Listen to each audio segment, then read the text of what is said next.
नमस्कार साथियों, आपका स्वागत है जीव विज्ञान प्रैक्टिस टेस्ट सीरीज 6 में। ठीक है साथियों, आज का हमारा टॉपिक है डाइजेस्टिव सिस्टम यानी पाचन तंत्र। ठीक है साथियों, इससे पहले भी मैंने 5 प्रैक्टिस टेस्ट के बना दिए गए हैं, ठीक है, जो कि अन्य टॉपिक थे बायोलॉजी के, ताकि उनको भी आप लोग देख लेना, ताकि आपका कोई भी प्रश्न ना छूटे। ठीक है साथियों, इस पाचन तंत्र के टॉपिक में सारे प्रश्न से संबंधित कंप्लीट किए गए हैं, अतः आप इसको आखिरी तक देखें ताकि आपको अच्छे सारे प्रश्न याद हो जाएं। ठीक है, और आपका एक प्रकार से टेस्ट भी हो जाएगा। ठीक है साथियों, तो बढ़ते हैं पहले प्रश्न की ओर। पहला प्रश्न है, मानव की आहार नाल की लंबाई कितनी होती है? मीटर और फुट में लिखें। ठीक है, में लिखना है मानव की आहार नाल। ठीक है साथियों, मानव की आहार नाल क्या होती है? ठीक है, मुँह से लेके कहाँ तक होती है? रेक्टम तक होती है, यानी मलाशय तक होती है। ठीक है साथियों, छोटी आंत, बड़ी आंत, आमाशय, इसमें सभी शामिल होता है। ठीक है, इसमें देखते हैं हम, जैसे फिट में बात करें तो फिट में होती है अपनी कितनी? 32 से 33 फीट। ठीक है, 32 से 33 फीट होती है लंबाई आहार नाल की। और अगर मीटर में बात करें तो 8 से 9 मीटर। ठीक है, मुख्यतः कहते हैं 9 मीटर होती है, 9 मीटर इसकी लंबाई होती है। ठीक है, फिट में मीटर में। ठीक है, और फुट में होती है 32 से 33 फीट। ठीक है साथियों, बढ़ते हैं आगे, अगले प्रश्न की ओर बढ़ते हैं। अगला प्रश्न है, आमाशय की आकृति कैसी होती है तथा हम भोजन यहाँ पर कितने समय तक रुकता है? ठीक है साथियों, जैसा कि हम जानते हैं आमाशय हमारे शरीर का सबसे इम्पोर्टेंट भाग होता है। ठीक है, तो आमाशय की आकृति किसकी ऐसी होती है? जे आकार की होती है। कैसी होती है? जे आकार की होती है। क्योंकि हम देखते हैं किस प्रकार से होता है, ऐसे होता है आमाशय, कुछ इस प्रकार से होता है।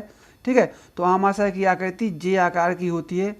ठीक है, और इसमें भोजन यहाँ कितने समय तक रुकता है? वेरी इंपॉर्टेंट है, तो इसमें ध्यान रखना है 4 से 5 घंटे तक। कितने? 4 से 5 घंटे तक यहाँ पर भोजन रुकता है। ठीक है साथियों, वीडियो को अंत तक देखना ताकि आपका कोई भी पाचन तंत्र से संबंधित क्वेश्चन ना छूटे। ठीक है साथियों, क्योंकि ये वीडियो अपना NTPC, रेलवे, ग्रुप डी आदि अन्य परीक्षाओं के लिए वेरी इंपॉर्टेंट है। ठीक है साथियों, क्योंकि इससे बाहर कोई भी प्रश्न नहीं जाता है। छोटी आंत और बड़ी आंत की लंबाई। ठीक है, यहाँ पर मेंशन किया गया है छोटी आंत और बड़ी आंत की लंबाई लिखो। ठीक है, तो सबसे पहले हमें देखना है छोटी आंत। ठीक है, तो कहने को छोटी आंत है लेकिन इसकी लंबाई ज़्यादा होती है। ठीक है, जैसे कि छोटी आंत की लंबाई होती है कितनी? 6 से 7.5 मीटर। ठीक है, 7.5 मीटर, 6 से 7.5 अप्रोक्सी कितनी होती है? 7 मीटर के लगभग। ठीक है, होती है, क्योंकि ये एक प्रकार से एवरेज रहता है 7 मीटर। ठीक है साथियों, और बात करते हैं बड़ी आंत की लंबाई। तो बड़ी आंत की लंबाई होती है 1.5 मीटर। कितनी होती है? 1.5 मीटर, यानी 1.5 मीटर। ठीक है साथियों, मतलब क्या होता है, वैसे चौड़ी तो बड़ी आंत ही होती है, लेकिन क्या है, लंबाई के हिसाब से बड़ी कौन होती है? छोटी आंत। ठीक है, और मुख्य पाचन भी इसी में, सबसे ज़्यादा अवशोषण और पाचन का काम छोटी आंत में ही होता है। ठीक है, बढ़ते हैं अगले प्रश्न की। बड़ी आंत की भाग लिखो हिंदी और इंग्लिश में। ठीक है साथियों, तो पहली बात इसको इंग्लिश में करते हैं। ठीक है, जैसा कि हम जानते हैं कि एक इस प्रकार से हमारी बड़ी आंत होती है। ठीक है, बड़ी आंत होती है जैसा कि हम जानते हैं। ठीक है साथियों, तो इसकी लंबाई कितनी होती है? जैसे 1.5 मीटर होती है। अब इसमें करना क्या है, इसके 2 भागों में बांटे गए। सबसे पहले जो आधे भाग है उसको क्या बोलते हैं? कोलन। ठीक है, कोलन बोलते हैं। ठीक है, क्योंकि कोलन की आकृति की होती है ऐसे कुछ। ठीक है, कोलन बोलते हैं। लेकिन जो आखिरी वाला भाग होता है, ठीक है, जहाँ मल रुकता है, उसे क्या बोलते हैं? रेक्टम। ठीक है, रेक्टम बोलते हैं। कैसे बोलते हैं? रेक्टम बोलते हैं। ठीक है साथियों, अब इसमें ध्यान देने वाली बात तो कि हिंदी इंग्लिश में पूछा गया है। कोलन के भाग भी हैं, जैसे ठीक है अग्र मध्य पश्च के हिसाब से इसको बांट सकते हैं, जैसे 4 कोलन हो गया, मिड कोलन हो गया। ठीक है ना, और पश्च वाला अंड हो जाएगा। लेकिन इसको अगर हिंदी में बात करें तो हिंदी में इसको बोलते हैं बृहदांत। क्या बोलते हैं? बृहदांत। बृहदांत बोलते हैं। ठीक है, अग्र बृहदांत, मध्य बृहदांत और पश्चिम बृहदांत कोलन को। और इसको रेक्टम को बोलते हैं मलाशय। क्या बोलते हैं? मलाशय। ठीक है साथियों, मलाशय बोलते हैं। तो कोलन और रेक्टम इंग्लिश में, और बृहदांत हिंदी में हो गया, और मलाशय हिंदी में हो गया। ठीक है, तो 2 भागों में बांट दिया गया, और उसको बृहदांत को भी हम 3 भागों में बांट लेते हैं। ठीक है, अग्र मध्य और पश्चिम में। ठीक है साथियों, तो बढ़ते हैं आगे। आहार नाल में कौन सा अवशेषी अंग पाया जाता है और कहाँ पाया जाता है? ठीक है साथियों, तो इसका तो आप लोगों ने पहले से भी नाम सुना होगा कि आहार नाल ये छोटी आंत तो बड़ी आंत जहाँ पर मिलती है, जैसे इस प्रकार से यहाँ पर क्या होता है? छोटी आंत मिल गई। ठीक है ना, ऐसे। ठीक है, यहाँ पर मिलेगी। ठीक है। तो यहाँ से जब भोजन आता है तो यहाँ पर का एक भाग होता है, ठीक है, यहाँ भाग होता है, उसे बोलते हैं क्या, अपेंडेक्स। ठीक है, आपने सुना होगा अपेंडेक्स। तो अपेंडेक्स कैसा होता है, अवशेषी अंग होता है। अवशेषी अंग होता है, आपने सुना होगा कहीं किसी का आस पड़ोस में या किसी का भी जिसका अपेंडिक्स का ऑपरेशन हुआ, क्योंकि पेट में दर्द वगैरह होता है तो कभी कभी ये अपेंडिक्स बढ़ जाती है, जिसका ऑपरेशन के द्वारा से ठीक भी किया जाता है। ठीक है, तो कैसा होता है अपेंडिक्स, अवशेषी अंग होता है। ठीक है साथियों, बढ़ते हैं अगले प्रश्न की ओर। ठीक है, अगले प्रश्न की ओर। अगला प्रश्न है, लार ग्रंथियां कहाँ पाई जाती हैं, वह किसका श्रावण करती हैं, सबसे इंपॉर्टेंट। ठीक है, लार ग्रंथियां कहाँ पाई जाती हैं, ये तो हमें पता है, मुंह में पाई जाती हैं। ठीक है, मुंह के निचले जबड़े में और मतलब ऊपरी वाले जबड़े में पाई जाती हैं। ठीक है, यानी मुंह में पाई जाती हैं। अब इस श्रावण काय करती हैं, तो ये एंजाइम का श्रावण करती हैं। काय का, एंजाइम का श्रावण करती हैं। श्रावण मतलब श्राप करती हैं। ठीक है, कौन कौन से एंजाइम है, जैसे लाइसोजाइम का नाम सुना होगा, टाइलिन का नाम सुना होगा। ठीक है ना, तो टाइलिन एक प्रकार का एमाइलेज का ही रूप है। ठीक है, तो टाइलिन एंजाइम और लाइसोजाइम एंजाइम। ठीक है, ठीक है साथियों, बढ़ते हैं अगले प्रश्न की ओर। अगला प्रश्न है, मानव की सबसे बड़ी ग्रंथि कौन सी और शरीर में कहाँ पाई जाती है। ठीक है, तो इसको तो आप लोग जानते होंगे, लिवर जैसे कि नाम सुना ही है। ठीक है, लिवर सबसे बड़ी ग्रंथि होती है मानव की। लिवर को जिगर भी बोलते हैं और यकृत भी बोलते हैं। ठीक है, हेपेटिक शब्द भी यूज किया जाता है इसको। ठीक है, लेकिन लिवर, यकृत तो जिगर इसके मुख्य नाम है। ठीक है, अब सबसे बड़ी ग्रंथि है, पाई कहाँ पर जाती है, तो सबसे पहले ध्यान रखना ये उदर गुहा यानी एब्डोमिनल रीजन में पाई जाती है। कहाँ, एब्डोमिनल रीजन में पाई जाती है। ठीक है ना, यानी या फिर उदर गुहा भी बोल सकते हैं अपन। ठीक है इसको। अब बढ़ते हैं आगे। ठीक है, पित्तरस कहाँ इकट्ठा होता है, पित्तरस कहाँ बनता है और पित्तरस कहाँ इकट्ठा होता है। ठीक है, तो पित्तरस कहाँ पर इकट्ठा होता है, पित्तरस बनता है,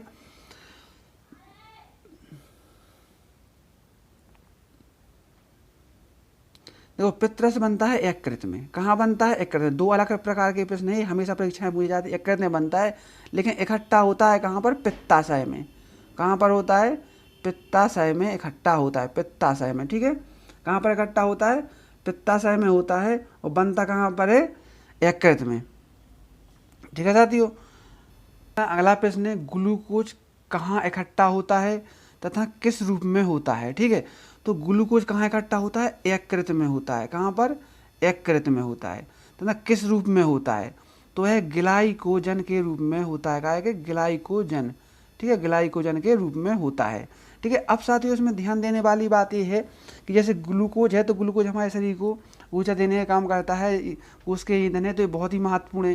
ठीक है, तो साथियों होता क्या है कि हम जानते हैं कि पैंक्रियास से क्या होता है, इंसुलिन नामक हार्मोन्स एक स्राव होता है। ठीक है, तो वो क्या करवाता है, ग्लूकोज को ग्लाइकोजन के रूप में स्टोर करवाता है। ठीक है, संग्रह कराता है, कहाँ पर, यकृत में। ठीक है, तो यकृत में होता है, क्या हो, इकट्ठा होता है, और किसके रूप में होता है, ग्लाइकोजन के रूप में होता है। वेरी इंपॉर्टेंट है।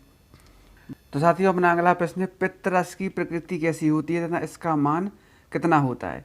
ठीक है, तो पित्तरस की प्रकृति होती है क्षारीय। कैसी होती है, क्षारीय। तथा इसका मान होता है 7.7। ठीक है, जैसा कि हम जानते हैं 7 से ऊपर जितना भी मान होते हैं वो कैसे होते हैं, क्षारीय होते हैं, और 7 से नीचे वाले कैसे होते हैं, अम्लीय होते हैं। तो इसका मान कैसा है, क्षारीय, और मान कितना है, 7.7 pH। ठीक है, बढ़ते हैं आगे। इमल्सिफिकेशन क्या है, पित्तरस के हिसाब से बताओ। ठीक है, तो पित्तरस के कार्यों में आता है। ठीक है, तो इमल्सिफिकेशन का कार्य भी करता है पित्तरस। ठीक है, जैसे इसका काम है वसा को तोड़ना। ठीक है, वसा को तोड़ना, जिसे हम क्या बोलते हैं, इमल्सिफिकेशन। वसा को तोड़ने की क्रिया को इमल्सिफिकेशन कहा जाता है। ठीक है साथियों, बढ़ते हैं आगे। अगले प्रश्न की, जिगर का वजन कितना होता है, कितनी पाली में होता है। ठीक है, तो इसका वजन पूछा गया है, तो वजन होता है इसका 1.2 से 1.4 किलोग्राम। ठीक है, 1.2 से मतलब 12 से 1400 ग्राम होता है। 1200 से 1400 ग्राम इसका वजन होता है यकृत का। ठीक है, और यह 2 पालियों में विभाजित होता है, क्या, यकृत। ठीक है साथियों, बढ़ते हैं अगले प्रश्न की ओर। अगला प्रश्न है, एमाइलेज और लाइसोजाइम एंजाइम के कार्य लिखो। ठीक है, तो सबसे पहले ध्यान देना है एमाइलेज का कार्य। ठीक है, तो एमाइलेज का कार्य होता है स्टार्च को, ठीक है, स्टार्च को माल्टोज में बदलना। काय को, स्टार्च को माल्टोज में बदलना, माल्टोज में बदलना, ठीक है। स्टार्च को माल्टोज में बदलना एमाइलेज का कार्य होता है, ठीक है। या फिर स्टार्च ना बोल के मांड भी बोल सकते हैं, ठीक है। मांड यानी भोजन होता है जो चबा हुआ मांड, ठीक है। मांड को माल्टोज में बदलना, ठीक है। या फिर स्टार्च को माल्टोज में बदलना का एमाइलेज एंजाइम में काम होता है। और लाइसोजाइम एंजाइम क्या होता है, ठीक है। अब ये क्या है, लार्क एंजाइम है, तो देखो होता क्या है लाइसोजाइम एंजाइम में। लाइसोजाइम एंजाइम का कार्य है कि जैसे हमारे भोजन में कोई भी बैक्टीरिया वगैरह आ गए हैं या अवांछनीय पदार्थ आ गए हैं जो कि हमारे लिए हानिकारक है, तो उन्हें नष्ट करने का काम करता है। एंटी बैक्टीरियल की तरह काम करता है। कैसे? एंटी बैक्टीरियल की तरह काम करता है, मतलब हानिकारक जीवों को नष्ट करता है भोजन में, ठीक है ना। तो एमाइलेज लाइसोजाइम के अपने यहाँ पर कंप्लीट होते हैं और बढ़ते हैं आगे, ठीक है। अगला प्रश्न है, पुनः निर्माण की क्षमता किस अंग में होती है? पुनः निर्माण की क्षमता किस अंग में होती है? तो इसमें ध्यान देने वाली बात है, पुनः निर्माण का मतलब क्या होगा, ठीक है। जैसे कोई भी अंग है इस प्रकार से, ठीक है, जैसे कि क्या है यकृत होता है, ठीक है। तो यकृत में अगर कोई अंग थोड़ा सा कट जाता है या कुछ मतलब इसका, तो हो क्या जाता है अपने आप को पुनः निर्माण कर लेगा। क्या कर लेगा? पुनः निर्माण कर लेता है, ठीक है। जिस प्रकार छिपकली की पूंछ वगैरह हो जाती है, तो इसका भी उसी प्रकार से हो जाता है। तो हमारे शरीर में इकलौता एक अंग है यकृत यानी जिगर या लिवर बोल सकते हैं, जो जिसमें पुनः निर्माण की क्षमता होती है, क्योंकि इसमें कुफा सेल आदि पाई जाती हैं, ठीक है साथियों। बढ़ते हैं आगे। अग्नाशय तथा आंत में प्रोटीन को तोड़ने वाले कौन कौन से एंजाइम पाए जाते हैं? यहाँ पर ध्यान देने वाली बात यह है कि अग्नाशय, पहले ध्यान रखना, अग्नाशय को क्या बोलते हैं? अग्नाशय बोलते हैं और पैंक्रियाज भी बोलते हैं। क्या? पैंक्रियाज भी बोलते हैं, ठीक है। पैंक्रियाज के अलावा, ठीक है, अब ध्यान देना है पैंक्रियाज में कौन सा एंजाइम है जो प्रोटीन पर कार्य करता है, यानी प्रोटीन को तोड़ने का कार्य करता है, ठीक है। तो उस एंजाइम का नाम है ट्रिप्सोनोजन, ठीक है। उसका नाम है ट्रिप्सोनोजन एंजाइम का नाम है जो अग्नाशय और या फिर पैंक्रियाज से निकलता है, ये बोल सकते हैं, ठीक है। और इसका काम क्या है? प्रोटीन को तोड़ने का काम करता है। अब बात करेंगे हम किसकी? आंत वाले की। आंत में से भी ऐसा कौन सा एंजाइम निकलता है जो प्रोटीन तोड़ता है? तो उसका नाम है इरेप्सन। क्या नाम है?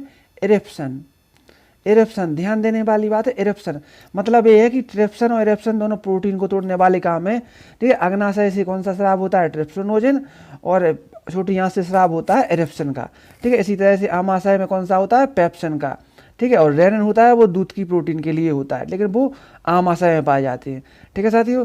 बढ़ते हैं आगे। अगर वीडियो पसंद है तो लाइक जरूर करना और चैनल अवश्य सब्सक्राइब कर लेना, ठीक है साथियों। पैंक्रियाज किस प्रकार की ग्रंथि है? पैनक्रियाज किस प्रकार की ग्रंथि है तथा किस किस का स्राव करती है? Very important. पैंक्रियाज यानी अग्नाशय, देखो एक क्या है, परीक्षा में कई बार आए, मिक्स ग्लैंड। कैसी है? मिक्स ग्लैंड यानी मिश्रित ग्रंथि है।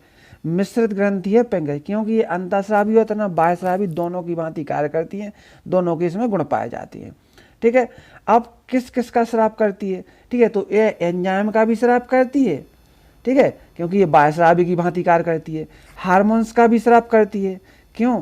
क्योंकि ये अंतःस्रावी की भांति कार्य करती है, क्योंकि जैसे कि हम जानते हैं पैंक्रियाज के अंदर लेगेंस की दीपिकाएं पाई जाती है, उसमें अल्फा बीटा गामा सेल पाई जाती हैं, जिनमें क्या होता है? इंसुलिन, सोमेटोस्टेरोन और ग्लूकागॉन हार्मोन स्राव होते हैं, ठीक है। और एंजाइम तो अभी हम पढ़ ही चुके ऊपर, ठीक है। बढ़ते हैं आगे बढ़ते हैं। आमाशय में कौन से रसों का स्राव होता है? आमाशय में, ठीक है साथियों। तो आमाशय वेरी इंपॉर्टेंट है हमारे शरीर को, स्टोमक, ठीक है, पेट भी बोलते हैं, ठीक है। तो इसको अपन जैसे कि हम जानते हैं, इसकी आकृति सबसे पहले इसको ध्यान दिया था हमने, ठीक है। तो कुछ इस प्रकार से होती है, ठीक है, इस प्रकार से होती है। क्या होता है? हमारा आमाशय होता है। तो आमाशय में यहाँ पर एक परत पाई जाती है, इसे म्यूकोसा परत कहते हैं। इस पर क्या कुछ ग्रंथि पाई जाती हैं, ठीक है, ग्रंथि पाई जाती हैं, जिनसे क्या जठर रस का स्राव होता है। क्या का? जठर रस या गैस्ट्रिक जूस बोलते हैं इंग्लिश में। जठर रस का स्राव होता है, जिसमें क्या निकलता है? HCl यानी हाइड्रोक्लोरोन, जो अम्लीय वातावरण बनाने का काम करता है। इसके अलावा जैसे लाइपेज हो गया, जैसे रेन एंजाइम हो गया, पेप्सिन एंजाइम हो गया, ठीक है, रेनिन, पेप्सिन, जठर रस, HCl वगैरह का इसमें स्राव होता है। इस बात को ध्यान देना है, ठीक है साथियों। अब बढ़ते हैं, दूध में कौन सी प्रोटीन पाई जाती है? इसमें पर कौन सा एंजाइम काम करता है? ठीक, तो हम जानते हैं कि आमाशय में कुछ एंजाइम स्राव होते हैं जो दूध पर काम करते हैं, ठीक है, जिसमें इसमें जो पूछा गया है वो है रेनिन, क्योंकि वो पर्टिकुलर दूध के लिए ही पूछा गया है, रेनिन एंजाइम। रेनिन एंजाइम क्या करता है, दूध की कैसिन प्रोटीन पर कार्य करता है, जिससे हमारा दूध तुरंत ही फट जाता है। ठीक है, मतलब दूध को तोड़ने का काम कौन करता है, रेनिन एंजाइम करता है। कौन करता है, रेनिन एंजाइम करता है। ठीक है, बढ़ते हैं अगले प्रश्न की ओर। रेनिन एंजाइम तथा लाइपेज एंजाइम का कार्य लिखो। ठीक है, ये लाइपेज लिखा है। ठीक है, लाइपेज रेनिन एंजाइम, जैसा कि रंजन तो अभी ऊपर ही पढ़ा है, रेनिन एंजाइम का कार्य क्या है, दूध को तोड़ना है, दूध की कैसिन प्रोटीन पर कार्य करता है। ठीक है, लैक्टोज पर भी उसके काम करता है। ठीक है, लेकिन मुख्य क्या है, रेनिन दूध की कैसिन प्रोटीन को तोड़ने के लिए काम में आता है, जो कि आमाशय में पाया जाता है। अब ध्यान देने वाले है लाइपेज। लाइपेज क्या करता है, वसा को तोड़ता है बसीय अम्ल में। ठीक है, वसा को तोड़ने का काम करता है कौन, लाइपेज। ठीक है, मतलब वसा पे काम, जब भी लाइपेज की बात आएगी जहाँ पर भी, तो वसा पे काम करेगा। ठीक है, फैट पे काम करेगा। बढ़ते हैं अगले प्रश्न की ओर। अगला प्रश्न, हाइड्रोक्लोरिक अम्ल कहाँ पाया जाता है तथा इसका पीएच मान कितना होता है। Very important. सबसे पहले इसका पीएच मान देख लेते हैं। पीएच मान होता है 1.8। ठीक है, मतलब बहुत अम्लीय प्रकृति का होता है। ठीक है, जैसे हाइड्रोक्लोरिक अम्ल को हम HCl के नाम से जानते हैं। ठीक है, तो यह क्या काम करता है, अम्लीय आमाशय में अम्लीय वातावरण बनाने का काम करता है। इसका पीएच मान होता है 1.8। ठीक है, तो आमाशय में पाया जाता है। ठीक, बढ़ते हैं आगे। इरेप्शन एंजाइम तथा सुक्रे एंजाइम का कार्य लिखो, कहाँ से स्राव होता है। ठीक है, तो सबसे पहले छोटी आंत के एंजाइम हैं, दोनों के दोनों कहाँ से स्राव हो रहे हैं, छोटी आंत में। ठीक है, इरेप्शन का काम है प्रोटीन को तोड़ना। काय को, प्रोटीन को तोड़ना, प्रोटीन को पॉलीपेप्टाइड वगैरह में तोड़ देता है। ठीक है, पेप्टॉन्स में तोड़ देता है, मतलब प्रोटीन को तोड़ने का काम करता है। अब बढ़ते हैं सुक्रेज पर। तो सुक्रोज का काम क्या है, ठीक है, सुक्रेज का काम है सुक्रोज को तोड़ता है। सुक्रेज नाम है तो सुक्रोज को तोड़ता है, इसे ध्यान रखना। सुक्रोज को तोड़ता है काहे में, फ्रक्टोज। ठीक है, फ्रक्टोज में तोड़ता है, और काहे में तोड़ता है, ग्लूकोज में। ठीक है, ग्लूकोज और फ्रक्टोज में तोड़ता है। ठीक है, फ्रक्टोज जो कि मीठापन के लिए जिम्मेदार होता है, फ्रक्टोज। ठीक है, ग्लूकोज और फ्रक्टोज में तोड़ता है सुक्रोज को। ठीक है, सुक्रेज एंजाइम दोनों कहाँ के हैं, छोटी आंत के। बड़ी आंत का कार्य, बड़ी आंत का कार्य क्या होता है। ठीक है, ये क्वेश्चन लिखो। तो बड़ी आंत, तो बड़ी आंत को हम जैसे जानते हैं कि बड़ी आंत कुछ इस प्रकार से होती है, छोटी आंत के बाद जब बड़ी आंत ऐसे प्रकार से होती है। ठीक है, इस प्रकार से, तो हम इसको ध्यान दे सकते हैं इस प्रकार से। ठीक है, ऐसे होती है बड़ी आंत। ठीक है, तो इसमें जो बाहरी भाग होता है कोलन बोलते हैं, ये क्या है, पर रेक्टम है। ठीक है, यहाँ पर छोटी आंत ऐसे प्रकार से इसमें बनी रहती है। ठीक है साथियों, तो इसका कार्य क्या होता है, कार्य होता है कि जैसे मुख्यतः अवशोषण कहाँ हो जाता है, छोटी आंत में भोजन का, लेकिन जो कुछ बचा हुआ मटेरियल है वो छोटी बड़ी आंत में, जो बड़ी आंत में क्या होता है, उसका अवशोषण होता है। मुख्यतः काय का होता है, पानी का, मुख्यतः पानी का होता है। पानी के अलावा कुछ दवाइयों का, मतलब औषधियों का भी अवशोषण होता है। इसके अलावा श्लेष्मा का श्रावण, श्लेष्मा का क्या होता है, श्रावण होता है, जिससे क्या होता है, मल होता है वो चिकना हो जाता है। ठीक है, और फिर यहाँ पर एक टब में जमा हो जाता है। ठीक है, यहाँ से फिर बाद में इनस द्वारा बाहर निकाल दिया जाता है। तो छोटी आंत का काम क्या होता है, पानी का अवशोषण करना, कुछ औषधियों का अवशोषण करना था, श्लेष्मा का श्रावण करना। ठीक है साथियों, बढ़ते हैं आगे। बोलस क्या है, वेरी इंपॉर्टेंट। बोलस, तो बोलस कुछ नहीं, बोलस एक साधारण सा है, जैसे अपन भोजन चबाते हैं, भोजन की चबाई हुई लुगदी को ही बोलस बोलते हैं, जो कि अपने फूड पाइप यानी ईसोफेगस के द्वारा कहाँ तक पहुँचती है, आमाशय तक पहुँचती है। तो उसी को वहाँ पर क्या बोलते हैं, बोलस बोलते हैं। और म्यूकोसा, म्यूकोसा तो अभी मैंने पहले ही बताया है, इसमें इस प्रकार से क्या होता है, आमाशय होता है। तो आमाशय की परत, यहाँ पर परत पे एक परत होती है, अंदरूनी परत पर, उसे म्यूकोसा बोला जाता है। उसे अपन क्या बोल सकते हैं, म्यूकोसा बोल सकते हैं। बढ़ते हैं आगे। हेपेटिक सेल कहाँ पाई जाती है, कोफर सेल कहाँ पाई है, तो वेरी इंपॉर्टेंट है। ठीक है, तो हेपेटिक शब्द जहाँ पर भी आए तो वहाँ पर ध्यान रखना, वो लिवर की बात कर रहा है। ठीक है, तो लिवर में ही पाया जाता है, यानी यकृत में पाया जाता है, जिगर में पाया जाता है। गुफर सेल भी इसी में पाई जाती हैं। ठीक है, इन्हीं की वजह से हम जानते हैं कि पुनर्निर्माण वगैरह की क्षमता भी होती है। तो कुफर सेल और हेपेटिक सेल का नाम आ जाए तो ध्यान रखना कहाँ पर, लिवर में, इसका लिवर ही उत्तर है। बढ़ते हैं आगे। आहार नाल में उंगली नुमा प्रबंध कहाँ पाए जाते हैं तथा उन्हें क्या कहते हैं। ठीक, तो पहले ध्यान रखना, उन्हें कहते हैं, क्या कहते हैं, बिली कहते हैं। क्या कहते हैं, बिली। ठीक है, उन्हें बिली कहते हैं। और ये पाए कहाँ जाते हैं, ये पाए जाते हैं छोटी आंत में। वेरी इंपॉर्टेंट है, जैसा कि हम छोटी आंत का एक छोटा सा हिस्सा देखेंगे, मतलब ये छोटी आंत है। तो छोटी आंत में यहाँ पर कुछ इस प्रकार की अंदरूनी परत में प्रभावित पाए जाते हैं, जैसे उंगली नुमा। ठीक है, इस प्रकार से। पाए जाते हैं। तो ये क्या करते हैं, भोजन का अवशोषण करने का काम करते हैं। इसमें अवशोषण होता है, इन्हीं को हम बिलाई बोलते हैं। छोटी आंतें पाए जाते हैं, भोजन के लिए बहुत ही इम्पोर्टेंट हैं।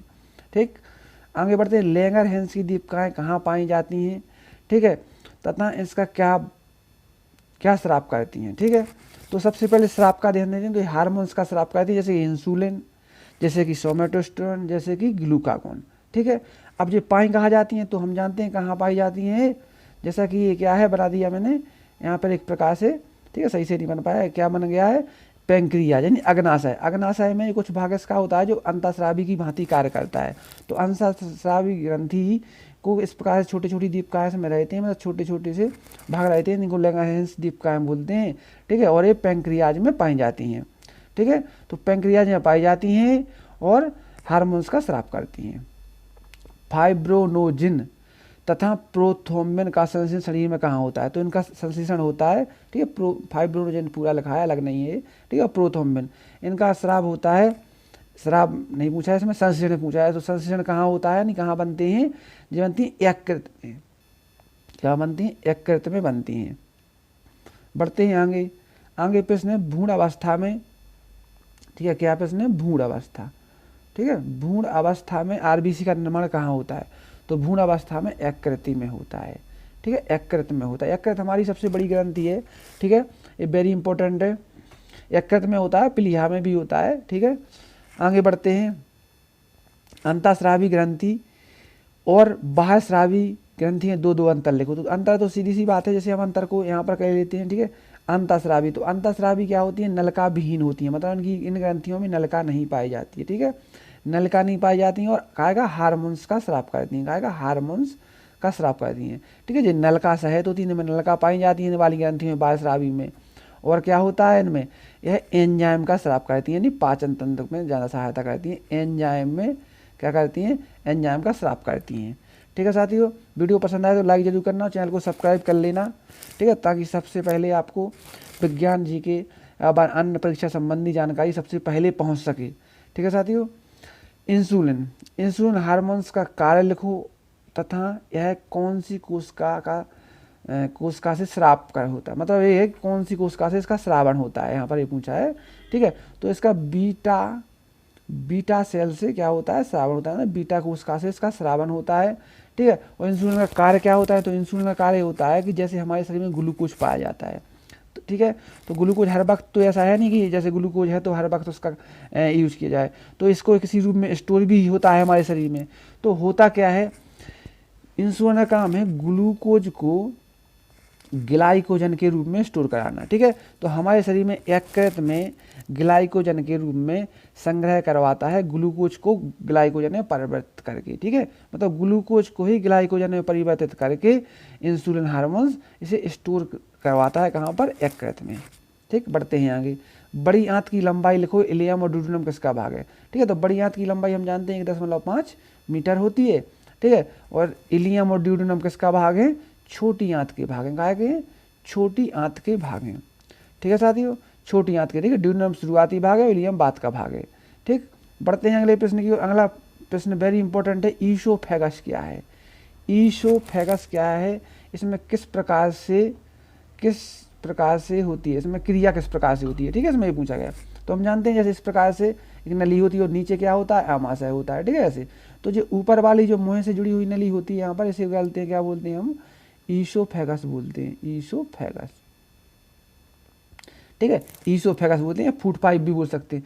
तो यहाँ से जब भोजन आता है, यहाँ से भोजन आता है तो यहाँ पर इस प्रकार से जाता है, तो ये रुक रुक के आता है, मतलब इस प्रकार से दब जाती है नली, फिर खुलती, फिर दबती, तब जाके यहाँ आमाशय तक आता है खाना। तो यह क्रिया संकुचन प्रकुचन की क्रिया होती है। ठीक है, इसे इंग्लिश में हम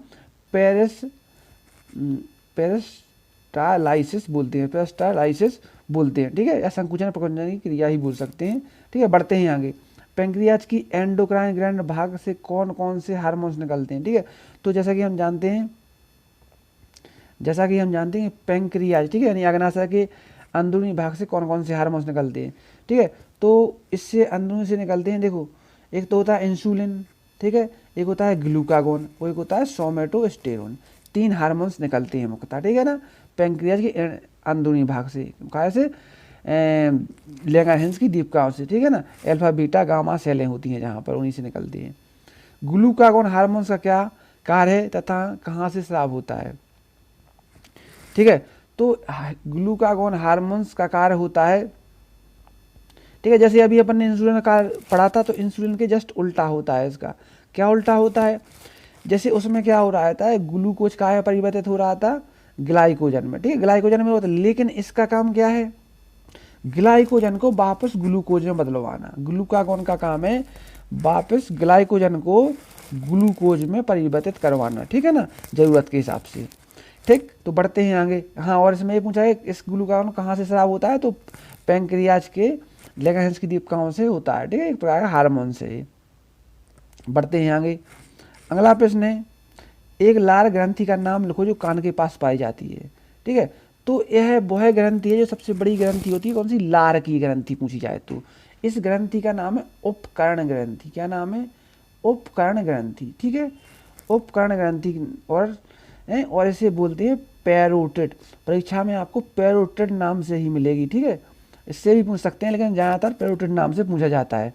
साथियों, ये पाचन तंत्र से बहुत ही महत्वपूर्ण प्रश्न थे, ठीक है। अगर आपने इस वीडियो को पूरा कंप्लीट कर लिया है तो आपका कोई प्रश्न बाहर नहीं जाएगा साथियों, ठीक है साथियों। अगर वीडियो पसंद आए तो लाइक जरूर करना, चैनल को सब्सक्राइब कर लेना, ठीक है साथियों। धन्यवाद।